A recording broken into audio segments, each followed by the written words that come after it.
Kim Chiu kaya bang bitawan si Paolo Avellino? Management ni Kim Chiu may mensahe sa mga fans ng Kim Pao. Yan ang pag-usapan natin ngayon.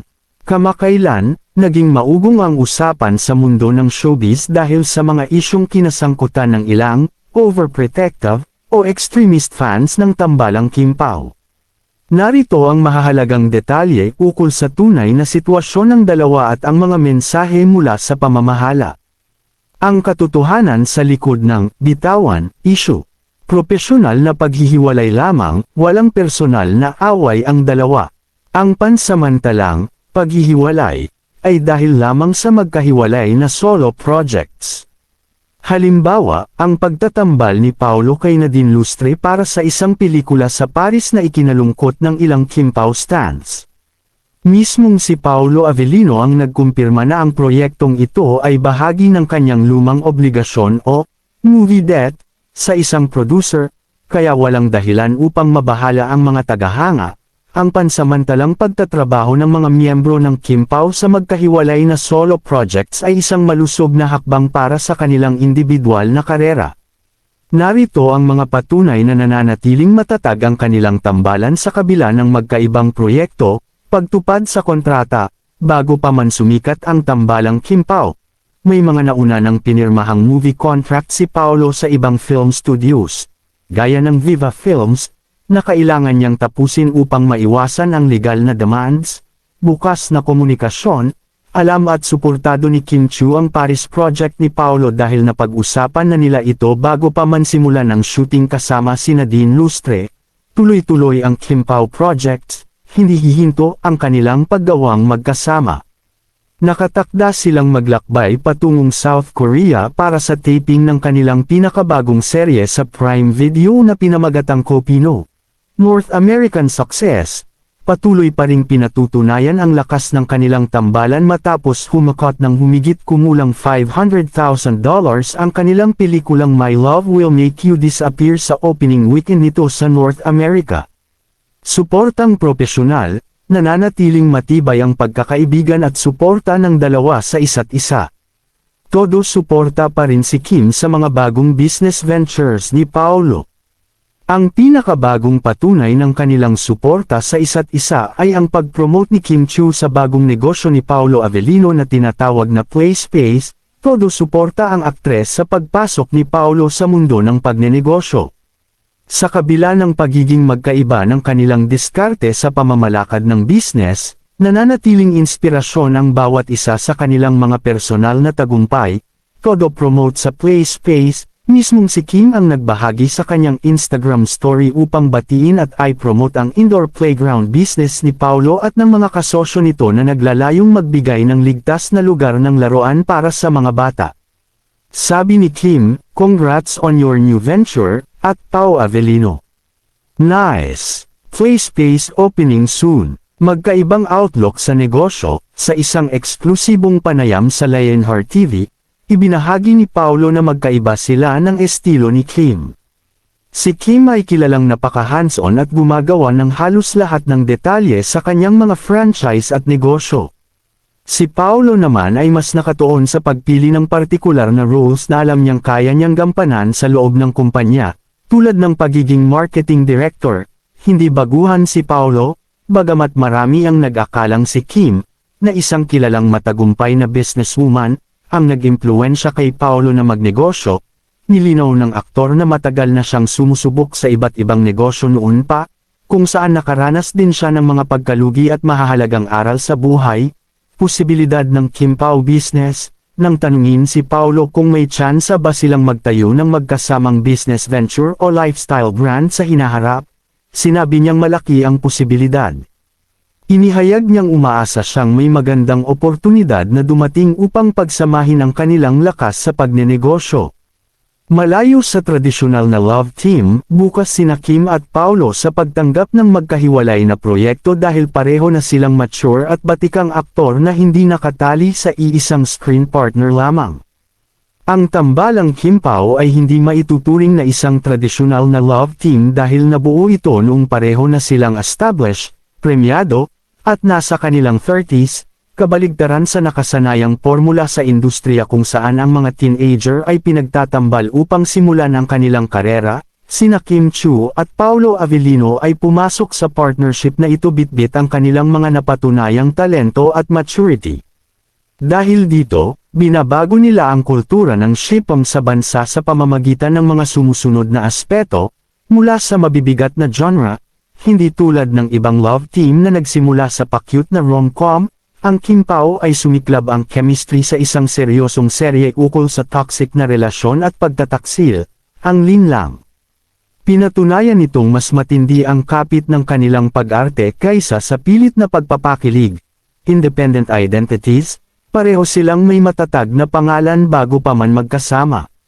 Si Kim Chiu ay kinikilalang Queen of Digital Platforms at mainstay ng It's Showtime, habang si Paolo Avellino naman ay kilala sa kanyang versatility at pagiging seryosong aktor sa mga dekalidad na pelikula, propesyonal na paglago, sa mga panayam. Inihayag ng dalawa na malaki ang naitulong nila sa pag-unlad ng isa't isa. Tinulungan ni Paolo si Kim na mag-navigate sa mas mature at mapanghamong roles, gaya ng sa seryeng The Alibi. Habang ginagabayan naman ni Kim si Paolo pagdating sa masiglang mundo ng rom-com at pakikitungo sa fans, organic na pagtanggap sa fans, ayon sa ulat ng Lifestyle, INQ, ang mga tagahanga ang mismong nagbenta ng ideya ng kanilang tambalan sa pamamahala ng network dahil sa kanilang on-screen chemistry, sa halip na ang management ang pumilit sa publiko na tanggapin sila. Mensahe ng pamamahala at nina Kim Chiu sa mga fans. Umapila laban sa pagka-toxic matapos ang ilang online feud na kinasangkutan ng fans laban sa ibang artista, gaya ng isyu kay Vice Ganda at pagbabago ng time slot ng seryeng The Alibi. Nakiusap si Kim Chiu sa fans na piliin ang pag-unawa, kabaitan, at respeto. Sabi ni Kim, "Let's spread love and love always." Upang mapigilan ang lumalalang alitan sa social media, direktang nanawagan si Kim Chiu sa kanyang mga tagahanga na pairalin ang kabaitan at iwasan ang pakikipag-away sa ibang fandom o artista. Ang panawagang ito ni Kim ay nag-ugat sa sunod-sunod na insidente kung saan naging labis na agresibo ang ilang fan accounts ng tambalang Kim Pao. Narito ang mga detalye at konteksto sa likod ng mga isyong ito na nagtulak sa aktres na magsalita. Ang alitan kay Vice Ganda, nagsimula ang tensyon nang magbiro si Vice Ganda sa It's Showtime tungkol sa pagiging single ni Kim. Binatikos ng ilang Kim Pao stan si Vice sa pag-aakalang binubuli o pinapahiya nito ang aktres, na naging sanhi ng malaking girian online sa pagitan ng mga tagahanga. Issue sa time slot ng The Alibi, labis na ikinagalit ng ilang fans nang ilipat ng ABS-CBN ang time slot ng seryeng The Alibi, ang pinakabagong drama ni Kim at Paolo, upang bigyang daan ang isa pang programa. Naglunsad ng mga online protest at pambabatikos ang fans sa pamamahala ng network, na ikinaalarma ng produksyon. Depensa ni Kim para sa mga kaibigan, nilinaw ni Kim na walang personalan ang mga burwan nila ni Vice Ganda sa telebisyon at itinuturing niya itong pamilya. Nakiusap siya sa mga tagahanga na huwag bigyan ng mali siyang kahulugan ang mga takbo ng usapan sa show upang hindi makasira ng totoong pagkakaibigan, epekto sa kanilang imahe. Ipinaliwanag ni Kim sa kanyang mga post na ang pagiging toxic ng ilang fans ay hindi nakatutulong, bagkus ay nagbibigay pa ito ng negatibong impresyon sa buong Kim Pao fandom at sa relasyon nila ni Paolo sa ibang katrabaho sa industriya. Pinaalalahanan ni Vice Ganda, kaugnay ng pamamahala ng ABS-CBN at It's Showtime, mariing binalaan ang mga fan accounts na huwag gawing dahilan ng pagmamahal sa idolo upang mang-atake o maghasik ng pambabastos sa social media. Ang babala ni Vice Ganda ay nagugat sa naging oversight o hindi sinasadyang pagkakalimot niya sa pangalan ni Kim Chiu habang nagpapasalamat sa katrabaho sa isang parangal. Ang insidenteng ito ay naganap noong Hulyo taong 2026 sa kauna-unahang Famous Broadcast Arts Awards, kung saan nanalo si Vice Ganda bilang Best Host para sa It's Showtime. Dahil sa rami ng hosts ng programa na umabot sa 16 na katao, at sa kawalan ng teleprompter, hindi niya nabanggit ang pangalan ni Kim, na agad namang pinalaki at binatikos ng ilang agresibong Kim Pao fan accounts. narito ang mga mahahalagang detalye sa naging tugon at babala ni Vice Ganda sa isyung ito. Direktang pagsita sa Cash Upon, sa pamamagitan ng kanyang X account, dating Twitter, tahasang tinawag ni Vice Ganda na toxic, entitled, at Cash Upon, ang ginawang pag-atake ng ilang fan accounts na gumamit pa ng mga mapanirang hashtags gaya ng plastic, panawagan sa sariling fandom, Little Ponies. Hindi lang ang Kim Pao fans ang binalaan ni Vice Ganda. Nagbigay rin siya ng mahigpit na paalala sa kanyang sariling mga tagahanga. Sinabi niya, hindi sapat at katanggap-tanggap na dahilan na mahal niyo ako para maging masama kayo sa iba. Idiniin niyang hindi niya kukonsintihin ang toxic behavior kapalit ng suporta. Think but not enable. Sinubukan ni Kim Chiu na ipagtanggol at intindihin ang reaksyon ng kanyang fans sa pagsasabing, protective lamang ang mga ito dahil sa pagmamahal. Agad naman itong sinagot ni Vice Ganda ng think but not enable, bilang paalala na ang pag-tolerate sa maling asal ng mga tagahanga ay hindi nakatutulong sa mga artista. Agarang paglilinaw sa on-air broadcast, upang tapusin ang lumalaking issue. Humingi ng paumanhin si Vice Ganda kay Kim Chiu sa mismong live broadcast ng It's Showtime. Nilinaw ng dalawa na sila ay magkaibigan, walang personal na away, at patuloy na nagpapalitan ng mensahe sa likod ng kamera. Pinaalalahanan ni Vice Ganda, kaugnay ng pamamahala ng ABS-CBN at It's Showtime, mariing binalaan ang mga fan accounts na huwag gawing dahilan ng pagmamahal sa idolo upang mang-atake o maghasik ng pambabastos sa social media. Kasunod ng mga babalang ito, nagpatupad ang pamamahala ng ABS-CBN at It's Showtime ng mas mahigpit na mga alituntunin ukol sa digital behavior upang protektahan ang kanilang mga artista at mapanatili ang kapayapaan sa pagitan ng mga fandom. Hindi lamang si Vice Ganda ang nanindigan laban sa cyberbullying, ang network mismo ay gumawa ng mga konkretong hakbang upang paalalahanan ang mga digital communities. Narito ang mga naging epekto at karagdagang aksyon ng pamamahala ukol sa isyung ito. Pagtanggal ng network support, naglabas ng babala ang digital management ng ABS-CBN na ang mga fan accounts na mapatutunayang nagpapakalat ng pekeng balita, paninira, o nambabastos ng ibang kapamilya stars ay tuluyang aalisan ng verified o recognized status ng network. Pagbabawal sa studio o live shows. Nilinaw ng pamunuan ng It's Showtime na maaaring i-ban o hindi papasukin sa live studio audience ang mga miyembro ng mga fan clubs na mapatutunayang sangkot sa pisikal o matinding online harassment laban sa mga hosts at staff. Digital literacy campaigns. Sinimulan ng network ang pagpapakalat ng mga paalala sa social media ukol sa responsible fandom.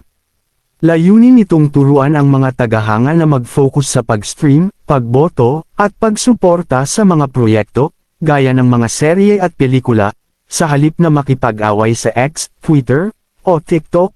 Proteksyon sa mga brand endorsements. Dahil sensitibo ang mga malalaking korporasyon at brand sa imahe ng kanilang mga endorsers, ang hakbang na ito ay paraan din ng management upang matiyak na hindi maapektuhan ang mga endorsement contracts ni Kim, Paulo, at Vice dahil sa gawi ng kanilang mga fans. Paalala sa pera, mismong si Paolo Avellino rin ang nagpaalala sa mga tagahanga, lalo na sa mga OFW, na huwag nang gumastos ng malalaking halaga para sa mga mamahaling regalo, at mas pinahahalagahan niya ang mga simpleng sulat.